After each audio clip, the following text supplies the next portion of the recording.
मधुर नाम में एक बार फिर से आप सबका स्वागत है।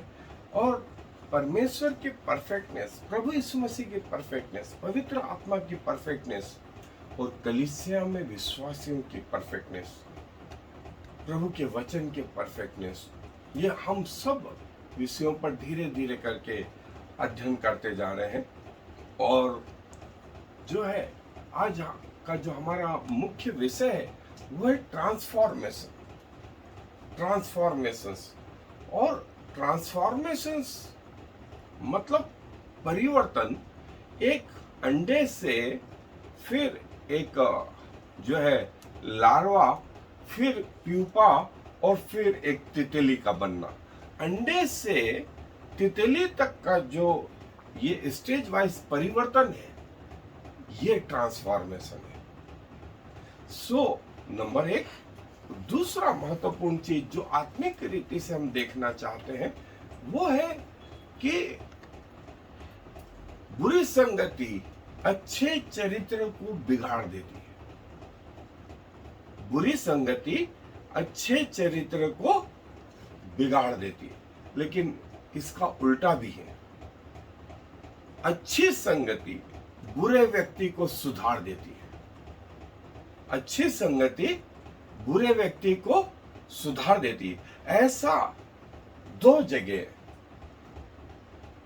प्रभु यीशु मसीह के जीवन से, पौलुस के जीवन से, जो है प्रेरितों के जीवन से, आज के जमाने में प्रभु ये चाहता है कि हमारे जीवन से जो है प्रभु का प्रगटीकरण हो।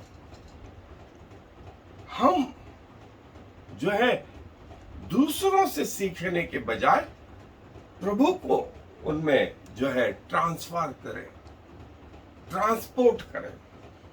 इंग्लैंड की महारानी का एक बेटा था जो ड्राइवर के और वो बगीचे के मालियों के बच्चों के साथ खेलता था। तो महारानी ने देखा तो उसे लगा कि इसमें क्या बुरा है, कोई बुराई नहीं है। लेकिन उसको बुरा तब लगा कि वो मालियों के बच्चों से, वो ड्राइवर के बच्चों से गालियां सीख करके, बुरी बात सीख करके आकर के राजमहल में वैसा व्यवहार करने लगा। उसने कहा कि मुझे इस बात से कोई तकलीफ नहीं कि तू उनके साथ खेले, तकलीफ इस बात की है कि तू उनकी बातें सीख कर राजमहल में जो है उनको उपयोग में लाता है। ऐसा क्यों नहीं होता है, राजमहल की बातें तू उनमें जाकर के सिखाए। सेम चीज प्रभु यीशु मसीह अपने आप में परिपूर्ण है। इसीलिए बजाय वो चेलों के सीखने के, चेलों से सीखने के, अपनी बातें उनमें ट्रांसफर करते हैं। और ये ट्रांसफार्मर या ट्रांसफॉर्मेशन दो स्तर पे हुआ। पहला स्तर जो हमारा व्यक्तिगत जीवन है, या यूं कहे जब हमारा कटोरा भरने लगा और एक बार वो भर गया, उमड़ने लगा, तब आप जाकर के दूसरों को दे सकते हैं। और ये एक आत्मिक परिपूर्णता का एक महत्वपूर्ण चिन्ह है कि दूसरों के जीवन से प्रभावित हुए बिना आप उनमें मसीह का जीवन जो है उंडेल रहे। और बाइबल इस विषय में बहुत कुछ कहती है। मैं आपके लिए एक जगह से पढ़ रहा हूं, रोमियो की पत्री 12वां अध्याय, और उसकी महत्वपूर्ण जो आयत है वो दूसरी आयत है। रोमियो की पत्री का 12वां अध्याय दूसरी आयत, इस संसार के सदस्य न बनो, परंतु तुम्हारी बुद्धि के नए हो जाने से तुम्हारा चाल चलन भी बदलता जाए, जिससे तुम परमेश्वर की भली और भावती और सिद्ध इच्छा अनुभव से मालूम कर दो। तुम्हारा चाल चलन, ये ट्रांसफॉर्मेशन जो अंडे से शुरुआत हुआ था, फिर वो लार्वा में कन्वर्ट हुआ, फिर वो प्यूपा में कन्वर्ट हुआ, और फिर अल्टीमेटली तितली का जो है जीवन, शुरुआत यहां से हुई और वहां तक पहुंची। प्रभु हमारे जीवन से ऐसा चाहते हैं। आए अपने अध्ययन पे। जैसा प्रभु यीशु मसीह ने हमें सिखाया कि न सिर्फ हम अपने आप में परिपूर्ण हो, लेकिन हमारे द्वारा जो है प्रभु का जीवन जो है दूसरे लोगों में ट्रांसमिट हो। अब स्वयं प्रभु यीशु मसीह हमारे लिए एक एग्जाम्पल है। उसके चेले पतरस, याकूब, यूहन्ना, पौलुस, इनके साथ कोई भी जो है विश्वासी नहीं थे जब ये अलग अलग हो गए, लेकिन बजाय उनके सीखने के इन्होंने प्रभु के गुण उनमें डाले और जो है ये वो परिवर्तन है। तुम्हारे जो है परिवर्तन हो जाने से, प्रभु के पास आने से अब हर चीज जो है नई होती जाए और ये ट्रांसफॉर्मेशन जैसा हमने देखा एक रात में नहीं हो जाता है, लेकिन इसमें समय लगता है और ये समय वो है जो आप परमेश्वर के साथ बिताते हैं और जो है धीरे धीरे करके आप परमेश्वर के अनुसार जो है बदलते जाते हैं। दूसरा कोरिन्थियों 3 अध्याय पद 18 में ऐसे ही लिखा है। और ये आपके जो है कॉन्शियस लेवल से या आपके सोच से नहीं होता है, इसके लिए आपको कोशिश करना पड़ती है और हमें नहीं मालूम, यूहन्ना बोलता हमें नहीं मालूम हम कैसे होंगे, लेकिन हमें ये जरूर मालूम हम प्रभु यीशु मसीह पर के जैसे होंगे उसके आने पर। जब वो आएगा तो हम भी वैसे ही पुनरुत्थित जीवन में होंगे जैसा वो था। और जो है एक मॉडल स्पिरिचुअल ट्रांसफॉर्मेशन जो है वो ये कि हम हर एंगल से बढ़ते रहें। जैसे हम जब पैदा हुए तब भी हमारी आंखें थी, लेकिन यदि आज हम 50-60 साल के हैं तो भी हमारी आंखें लेकिन साइज में बढ़ गई। पहले एक दिन के बच्चे में जो नाक थी वही नाक आज भी है, वही अंग आज भी है, साइज में बढ़ गए और हर पोर्शन में बढ़े। पांव अपने पोर्शन में बढ़े, हाथ अपने पोर्शन में बढ़ा, शरीर अपने पोर्शन में बढ़ा, उसका जो साइज है वो अपने पोर्शन में बढ़ा और ये समय के हिसाब से हर तरफ से बढ़ा, हर तरफ से जो है उसका विकास हुआ। और जो है स्पिरिचुअल ट्रांसफॉर्मेशन के जो है न सिर्फ एक पहलू में, न सिर्फ विश्वास में, न सिर्फ कार्य प्रणाली में, न सिर्फ बाइबल पढ़ने में, न सिर्फ प्रार्थना करने में, न सिर्फ उपवास करने में, न सिर्फ प्रचार करने में, न सिर्फ आराधना करने, हर तरह से, हर एंगल से जो है वृद्धि हो। और चर्च में जो है जब कलीसिया में प्रभु का आत्मा आया तो प्रभु ने एक एक व्यक्ति को चुना और उनके जीवन में परिवर्तन आया। और सिर्फ हम एक क्षेत्र में बढ़ते जाएं, मान लीजिए सिर्फ पांव ही बढ़ते और बाकी सब छोटे रह जाते, या सिर्फ हाथ ही बढ़ते और सारी चीजें छोटी रह जाती, तो कैसा होता? सब कुछ बेसिक होता। वैसे ही एक छोटे से ग्रुप में बाइबल स्टडी होना, personal Bible study, Sunday school और जो है डिसाइपल कॉटेज मीटिंग, ये सब अपनी जगह जो है अनुकूल है, लेकिन हमको हर क्षेत्र में बढ़ना, मतलब बाइबल के क्षेत्र में भी बढ़ना है, प्रार्थना करने के क्षेत्र में भी बढ़ना है, उपवास के क्षेत्र में भी बढ़ना है, और जो है प्रचार के क्षेत्र में बढ़ना है, जो है आराधना करने में बढ़ना, सब तरफ चहुं ओर का विकास हो, और आत्मा में बढ़ते बढ़ते वो दिन भी आ जाए कि हमारे कटोरे उमड़ने लगे। और जो है इसके लिए 3 मॉडल जो है बताया गया। एक फेलोशिप मॉडल है, और जो है कलीसिया जो है वो एक दूसरे के साथ आपसी संबंध में जो है जुड़ती है। और जैसे कॉटेज मीटिंग के जरिए, जैसे संडे स्कूल के जरिए और प्रार्थनाओं के जरिए, आपके व्यक्तिगत सपोर्ट के जरिए जो है चर्च विकास पाता है। और दूसरा मॉडल है स्पिरिचुअल डिसिप्लिन। जो कुछ हम कर रहे हैं उसके पीछे जो है मनन, उसके पीछे प्रार्थना, उसके पीछे उपवास, उसके पीछे जो है चलना।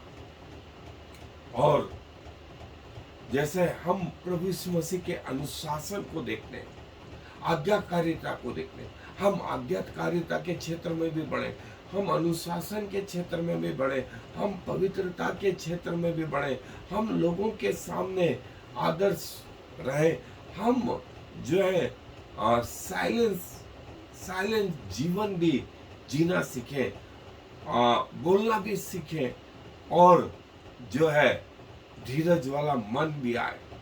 ये सब एस्पेक्ट जो है ये उस आत्मिक जीवन के जो है धीरे करके आगे बढ़ते जाए। और तीसरा मॉडल था काउंसलिंग मॉडल, जो है स्वर्गीय पिता और प्रभु के लोगों के साथ में जो है हमारा जीवन बढ़ता जाए। मूसा जब परमेश्वर के साथ रहता था, उसके चेहरे पर परमेश्वर के कारण से जो चमक आ रही थी, बस वही चमक हमारे जीवन में भी प्रभु के साथ आनी चाहिए। प्रभु के साथ हमारी संगति ऐसी चाहिए, पवित्र आत्मा के साथ हमारी संगति ऐसी चाहिए कि हमारे जीवन जो है इस रीति से भरपूर हो जाए। और जब आप परमेश्वर में परिपूर्ण हो जाएंगे, तब वो समय आएगा कि आप परमेश्वर के जीवन को दूसरों में बांट सकेंगे। जैसे हमारे प्रभु यीशु मसीह में, जैसे चेलों में था, जैसे पौलुस में था, वे बजाय दूसरों से सीखने के उनको सिखा रहे थे। लेकिन इस अवस्था तक आने के लिए इन्होंने ये जो है समय बिताया, ये क्रम अपनाया, और जो है प्रभु ने फिर इनके द्वारा काम करना आरंभ कर, और ये प्रभु का जीवन जो है अन्य लोगों में ट्रांसमिट करने लगे, अन्य लोगों में बांटने लगे।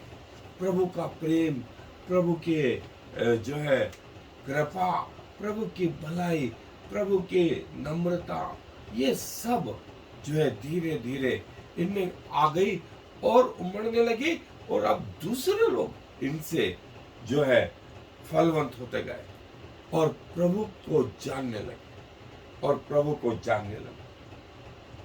So God help me to serve others as Christ served me. ऐसे जैसे प्रभु यीशु मसीह ने हमारी सहायता की, हम दूसरों की सहायता कर पाए। Showing Christ by serving others. मसीह यीशु को जो है लोगों में जो है प्रकट कर पाए,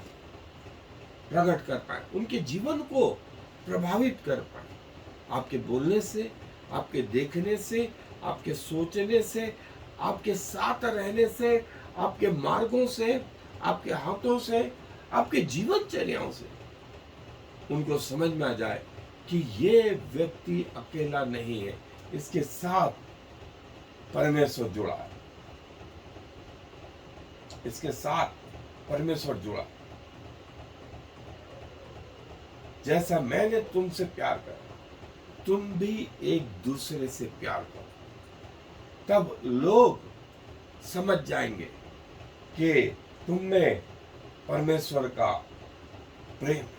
और पहला तीमुथियुस 5वां अध्याय 1 से 2 में पौलुस बोलता है, किसी बूढ़े को मत डांट, अपने पिता के समान व्यक्तियों का आदर कर, छोटों को अपने भाई के समान, बुजुर्गों माताओं को अपनी मां के समान, बहनों को अपनी बहन के समान, सारी पवित्रता के साथ, सारी पवित्रता के साथ। और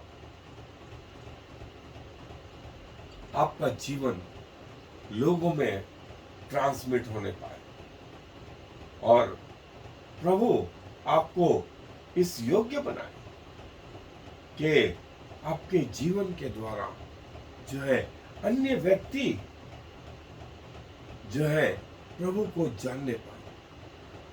ये कि इसके साथ जो परमेश्वर है वो परमेश्वर को मैं भी पाना चाहता हूं। सो प्रभु हम सबकी सहायता करें कि हम मैच्योरिटी के इस स्तर पे आए कि हमारे जीवन के द्वारा, हमारे चाल चलन के द्वारा हम अन्य लोगों को प्रभु के बारे में बता पाए और वे लोग प्रभु यीशु मसीह को अपना उद्धारकर्ता ग्रहण करें। प्रभु अपने वचन पर आशीष दे। आज धन्यवाद देते हैं इस वचन के लिए प्रभु, जहां आप हमें एक छोटे से जीवन से लेकर के आए और एक सुंदर सा जीवन दिया प्रभु, और विभिन्न स्तरों से गुजारते हुए आप हमें मैच्योरिटी की ओर लेकर के आते हैं और आप चाहते हैं कि हमारे जीवन के द्वारा जो है आपके नाम की महिमा प्रकट हो। सो प्रभु अपने शरीरों को, अपने आत्मा को, अपने प्राण को प्रभु आपको समर्पित करते हैं आपका होने के लिए।